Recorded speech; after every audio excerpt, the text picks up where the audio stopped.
আসে নাই। প্রথমে বলা হয়েছে মদে কিছু উপকারও আছে ক্ষতিও আছে, তবে উপকারের চেয়ে ক্ষতি বেশি। সাহাবারা সাবধান হয়ে গেল। এরপর বিধান নাজিল হলো, তোমরা নামাজে যাওয়ার আগে মদ খেও না। 5 বেলা সাহাবারা আর মদের কাছেও যেতেন না, আরো সাবধান হয়ে গেল। সব শেষে ইন্নামাল খামরু ওয়াল মাইসিরু ওয়াল আনসাবু ওয়াল আজলামু রিজসুম মিন আমালিশ শাইতান ফাজতানিবু। মদ জুয়া এগুলো শয়তানের কাজ, এগুলো থেকে বিরত থাকুন। সবাই মদ খাওয়া থেকে একেবারে বিরত রইল। মদের মটকা হাড়ি ভেঙে সবাই মদিনার রাস্তায় ঢেলে দিল। মদের পানিতে পুরো মদিনার অলি গলি সয়লাব হয়ে গেল। বলেন সুবহানাল্লাহ।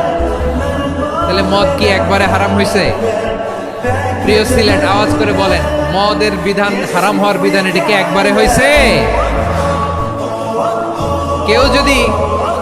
কেউ যদি ইসলাম মানতে চায় একবারে তাকে সবকিছু চাপিয়ে দেয়া যাবে না। আমাদের কাছে অনেকে আসে, আয়সা বলে, হুজুর আমার মেয়েটা পর্দা করে না, হুজুর পর্দা করে না, ওর জন্য দোয়া করেন। তা আমি বলি বয়স কত? বলে 22। তো 22 বছর বয়সে আগে কি করছেন? আগে পর্দা করাইছেন? না, করাই নাই। তো এখন তো আর হবে না। এখন তাকে আস্তে আস্তে বুঝান যে মা শালীন পোশাক পরো, একটু শালীন, যেমন আছে তেমনই থাকো, শালীন পোশাক। শালীনে অভ্যস্ত